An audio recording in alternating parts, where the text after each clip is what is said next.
La communication a aussi sa partition à jouer pour atténuer les effets de la crise sanitaire. Alors, comment s'y prendre? Élément de réponse avec l'expert média Oboul Okwes. Il est l'invité du journal.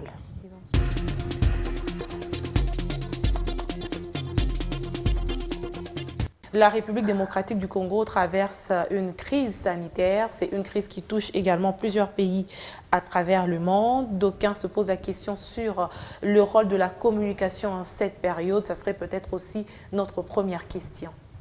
Le rôle de la communication est de rassurer, parce qu'il y a un adage qui dit que la communication rassure, dans le sens que la communication permet aux gens de pouvoir avoir suffisamment des éléments qui leur permettent d'agir, de vivre normalement.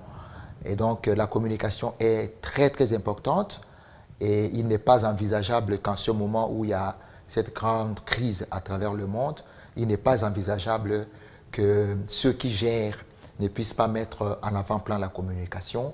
Est-ce que c'est fait? Est-ce que nous sommes mis en avant-plan en tant que communicateurs ou le rôle des médias pendant ce temps est bien assimilé?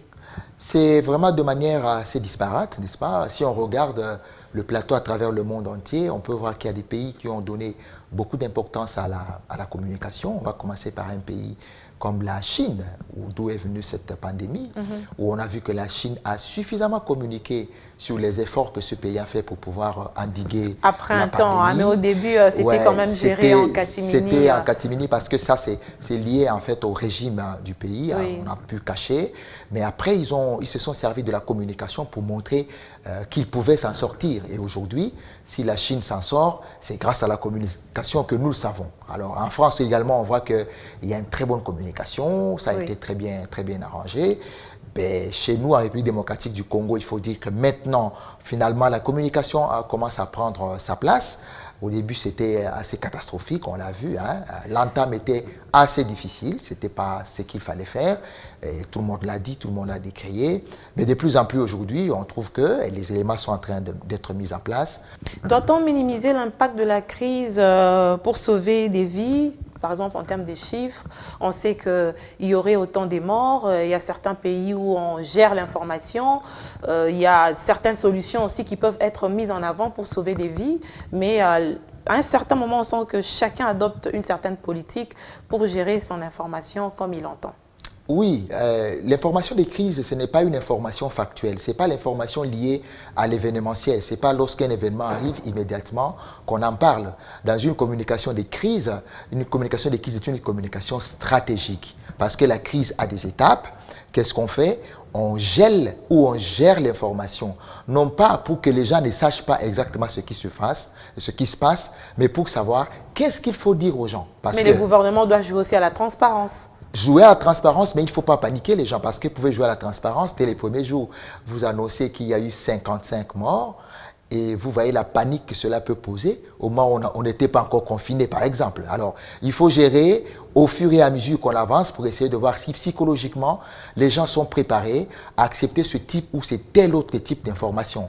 Parfois, quand on gèle l'information, ça peut être pour le bien de la population, parce que vous savez, par exemple, chez nous, la population n'est pas très habituée à certaines choses. Leur dire de but en blanc ce qui se passe avec toute l'ampleur, ça peut être difficile. Alors que pour le coronavirus, l'on a remarqué à travers les mondes, certains pays ont adopté justement cette politique de tout dire, surtout par rapport au cas de décès. Alors que d'une part, l'on était en train de dénoncer le fait qu'il y ait des gens qui sont guéris, mais ce n'est pas trop relayé par les médias. Est-ce que c'est une stratégie aussi pour renforcer le fait que les gens doivent être confinés dans leur maison? Je crois que c'est vrai que cette stratégie a été adoptée, mais je crois qu'ils sont allés trop loin. Ça a pris beaucoup plus de temps de pouvoir parler des guéris. Je crois qu'on aurait dû combiner les deux, parce que parler de ceux qui décèdent, c'est bien, c'est vrai, ça permet aux gens d'avoir un peu peur. C'est la stratégie, n'est-ce pas, de la peur. Vous dites aux gens, voilà, la situation est telle qu'elle est, elle est grave, il faut prendre la mesure. Mais en même temps, psychologiquement, il faut encourager les gens à comprendre que ce n'est pas la fin du monde. Ça veut dire qu'on peut tomber malade, mais qu'on peut s'en sortir. Cela encourage certaines personnes à avoir une attitude plus positive envers cette pandémie que d'avoir une attitude qui montre qu'à tout moment, dès qu'on l'a, on va disparaître. Pourquoi je le dis? Parce qu'il y a des personnes aujourd'hui, par exemple chez nous, où les contrôles ne sont pas très sévères comme en Europe. Quelqu'un peut arriver, il a cette maladie, par peur de la stigmatisation ou de la mort, la personne peut se cacher ou cacher cette information. C'est déjà arrivé d'ailleurs, il y a des cas comme ça. Et voilà, et ce n'est pas bon. Il faut plutôt montrer aux gens que c'est vrai, cette pandémie, elle est assez difficile, les gens peuvent mourir à tout moment, mais que vous pourriez aussi être sauvés. Vous l'avez dit au début, on a senti un certain tâtonnement entre le gouvernement congolais et ceux qui étaient sur le terrain, les experts, il y a eu une certaine cacophonie, les canaux de communication pour annoncer par exemple le nombre de cas n'étaient pas appropriés. Est-ce qu'aujourd'hui, la RDC utilise une bonne stratégie pour communiquer justement sur ce qui se passe par rapport au coronavirus? Oui, ça a pris le temps que cela a pris, je crois depuis le 10 mars, avec tâtonnement, mais depuis que le président de la République a signé cette ordonnance où on met en place une cellule qui va gérer l'ensemble, la cellule est organisée de telle sorte que l'information vienne de la cellule. Parce que en cas d'information... Une information partielle, malheureusement, la population se pose beaucoup de questions sur d'autres paramètres qui peuvent aider justement dans la prévention. Justement, toute cette communication doit s'organiser et elle est en train d'être organisée. Ça ne peut pas venir le même jour. Ça ne peut pas venir le même jour, c'est impossible. Le nombre de contaminations... Entre-temps, le nombre de contaminations est en train peut-être d'aller de l'avant, oui. Mais dites-vous également que l'information doit aller de pair avec des mesures d'accompagnement. Parce que c'est bien de dire aux gens que c'est à la Gombe que se trouve l'épicentre de l'épidémie. Mais s'il n'y a pas de mesures pour accompagner cette information va créer la panique, c'est vrai. Les gens vont peut-être fuir un peu la Gombe pendant quelques temps, mais ceux qui habitent la Gombe, ils sont en contact avec ceux qui habitent peut-être Massina. Qu'est-ce qu'il faut dire à ce moment-là aux gens? Qu'effectivement, la Gombe, c'est l'épicentre, mais attention, même si vous habitez Massina, si vous êtes en contact avec quelqu'un qui était à la Gombe, ou si vous pouvez aussi être atteint. Voilà. Et donc, l'information doit aller sur plusieurs canaux, mais aussi sur plusieurs étages.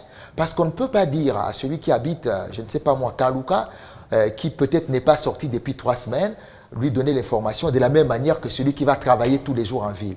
Et donc, l'information doit être étagée, doit aller par dose homéopathique. On joue la transparence, mais on joue également la prudence. En utilisant évidemment tous les canaux, en parlant des médias comme canal aussi assez important dans la prévention ou dans la riposte.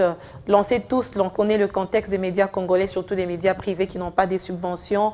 Que diriez-vous à ces médias aujourd'hui par rapport à la crise, par rapport à ce danger qui nous menace au quotidien?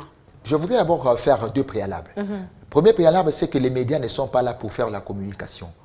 Les médias sont là pour faire de la diffusion de l'information. Okay. Les médias font la diffusion. Il y a des gens qui font la communication, qui préparent, parce que la communication a d'autres buts que l'information. Si le gouvernement vous a dit qu'il y a eu 3 morts et que d'autres sources hospitalières vous disent qu'il y a eu 4 ou 5 morts, qu'est-ce que vous faites, vous, comme médias?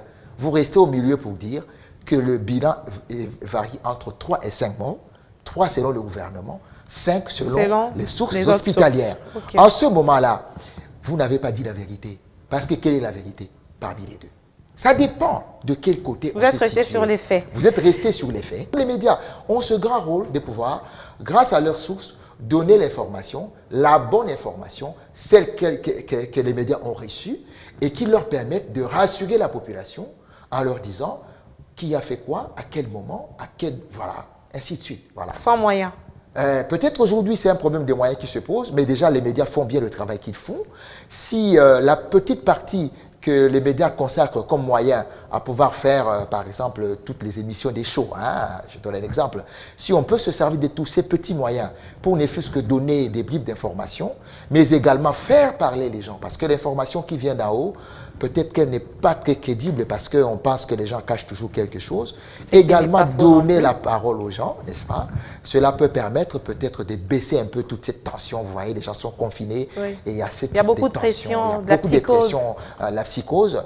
Les médias peuvent permettre de pouvoir baisser cette tension en donnant la bonne information, mais en ne restant pas nécessairement sur les chiffres des morts, en donnant également tous ces moyens de prévention dont on parle. Ça permet aux gens un peu de savoir qu'il y a aussi de l'espoir et qu'on n'est pas totalement tous morts, quoi, au même moment, qu'il y a quand même un peu d'espoir. Hein. C'est aussi ça notre rôle, de pouvoir donner l'information, rester sur les faits et justement susciter ce grain d'espoir dans le chef de la population. Merci beaucoup, Monsieur Obulo Quest. Je rappelle que vous êtes enseignant et expert média.